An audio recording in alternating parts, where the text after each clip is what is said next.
All right, today we are going to be talking about angle pair relationships and the different kinds of angles that we can have.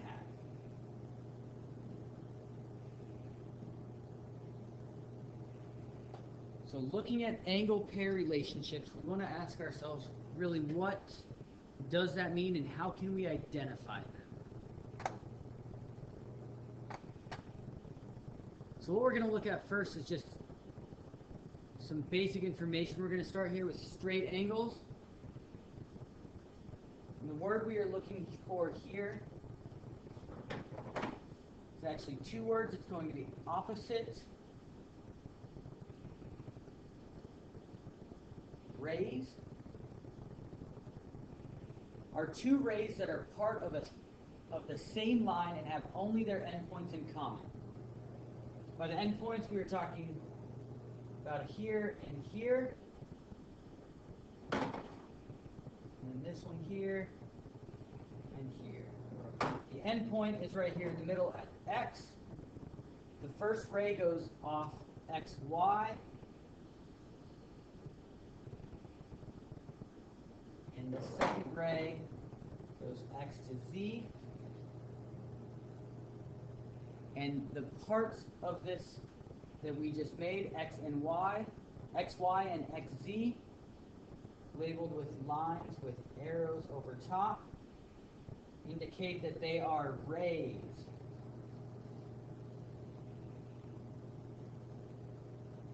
The figure formed by opposite rays is also referred to as a straight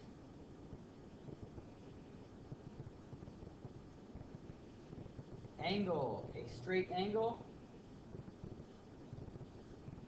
or a straight line. Go ahead and write this one underneath as well. Or just simply a line.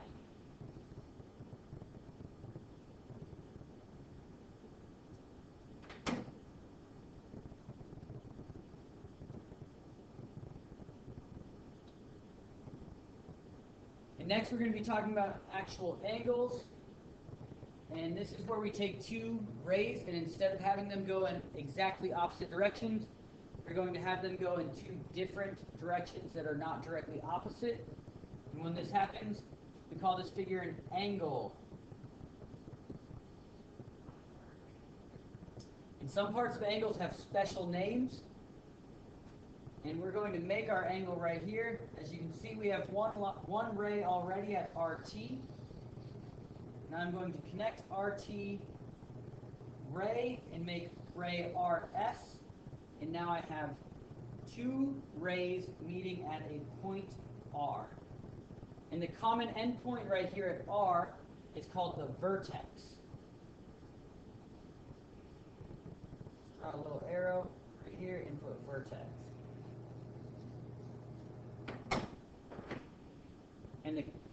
And the two rays that make up the sides of the angle are called the sides. No trick here. The sides of the angle. I'm going to give a little arrow here. There's one side, and here is the other side.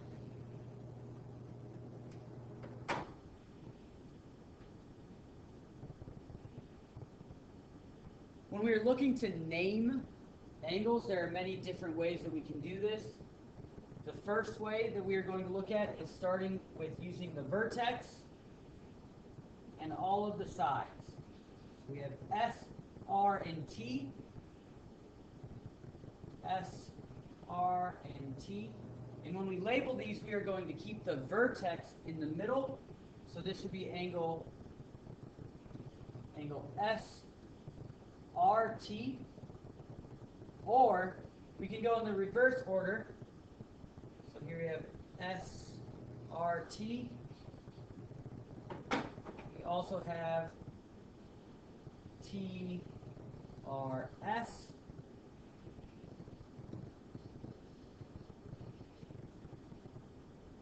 I like to think of this as stops on the way on a map. If you start at Steve's house and go to Ryan's house, and after Ryan's, you go to Tom's house. But then on your way home from Tom's, instead of going straight home, you had to pick up your bike helmet back at Ryan's and back home to Steve's house. We can also label an angle by the vertex only. So this could be angle R, but this only works when there is only one angle at the vertex. One angle at the vertex.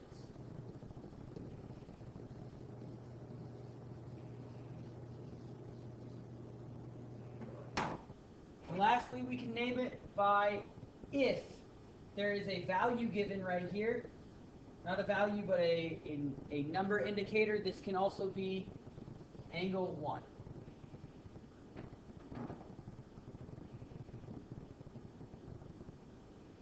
So again, looking at this, this is another example. It says an angle is a figure formed by two non-collinear rays that have a common endpoint.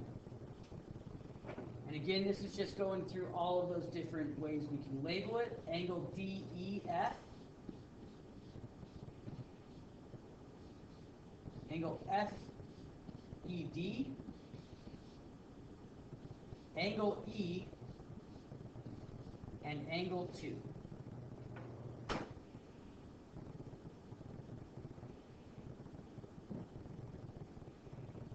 So go ahead and give this a try yourself. Pause the video, attempt to do these ones on your own, and we will come back in just a moment, hit play. After you've finished it, we will go over it. I will go over it with you to help make sure that you get it correct.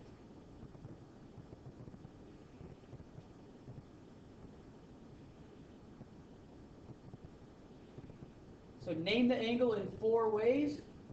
We would start off by going ABC, so angle ABC. And then I can go in reverse, so or angle CBA. I can also label it by just the vertex because there is only one angle present. So angle B, and there is a number indicator as angle 1, so I can label this angle 1.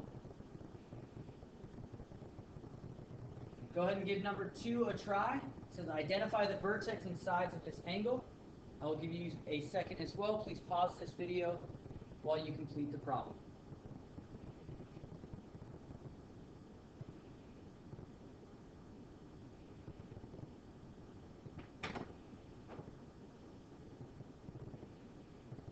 All right, and so as we look at the last, through our notes here on these previous pages, it says that the vertex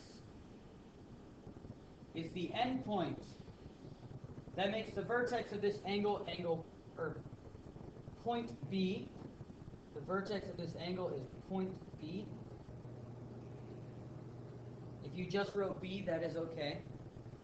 And the sides, when we label rays, we start from the vertex at B and go away from it. So we have angle BA. Sorry, that is incorrect. We have ray BA. And we have ray going from the endpoint the other direction, ray BC. And both rays, if you notice, start at B and go away from the endpoint, B to A and B to C.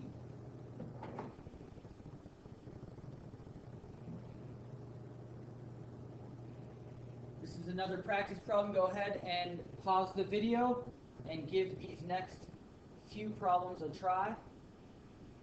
And we will go straight through the examples on this one after the pause, so please complete all 3 before you come back to the video.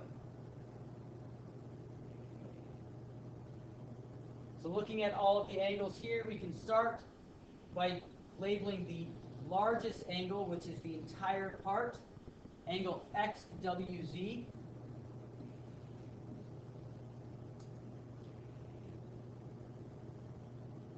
Then we can label angle 1.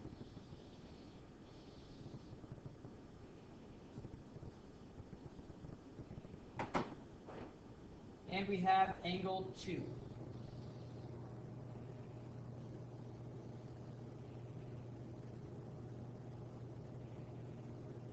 And for angle 1, we have two different names. We can call this XWY, angle XWY, or angle YWX.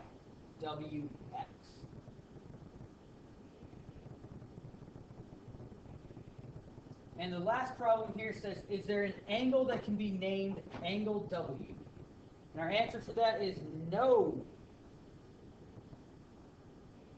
And the reasoning behind that is that there are multiple angles with vertex W.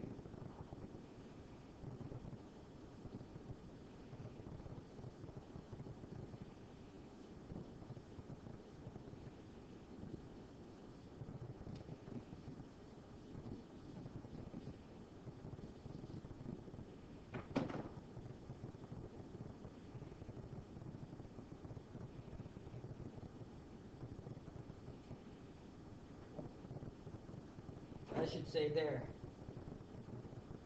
are multiple angles with vertex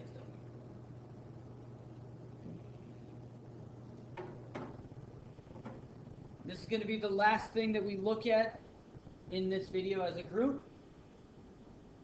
And once the measure of an angle is known, the angle can be classified as one of three types of angles. These angles are defined in relation to a right angle. So we're going to start with identifying the right angle. That is the one here in the middle. This is a right angle.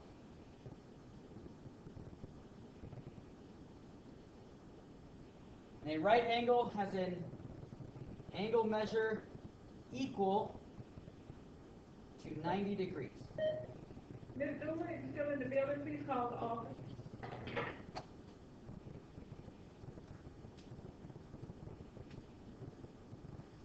And then we have an obtuse angle.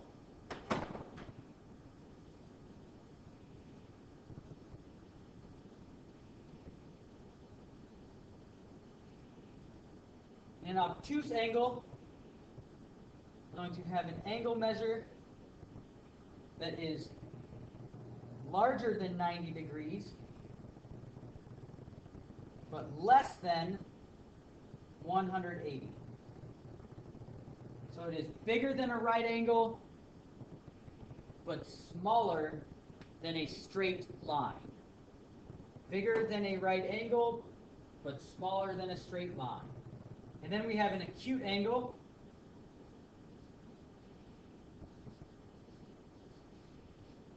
Looking at acute angles, they are going to be smaller. Their angle measure will be smaller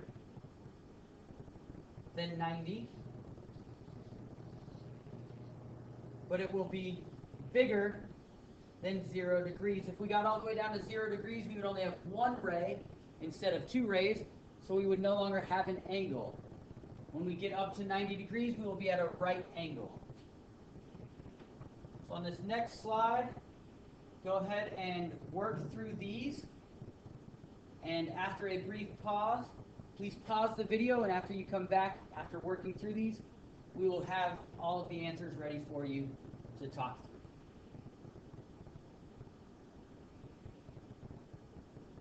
Okay, looking at the first angle, the measurement is given to us, but we can also see by looking at it that it is not a right angle going straight up. It kind of opens bigger, and it is 110 degrees, which is between 90 and 180.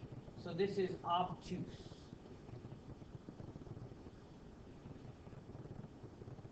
Looking at our second angle, it is 90 degrees, and it also has this little box in a different color than it originally was. This little box right here, that shows that it is 90 degrees. If you have an angle that does not have an angle measure but has the box, it still means it is a right angle. This third example shows 40 degrees. 40 is between 0 and 90. So again, we are going to be at an acute angle for between 0 and 90. Coming to this next example, we have 50. Again, between 0 and 90, so acute. 130 is between 90 and 180, so we call this one obtuse.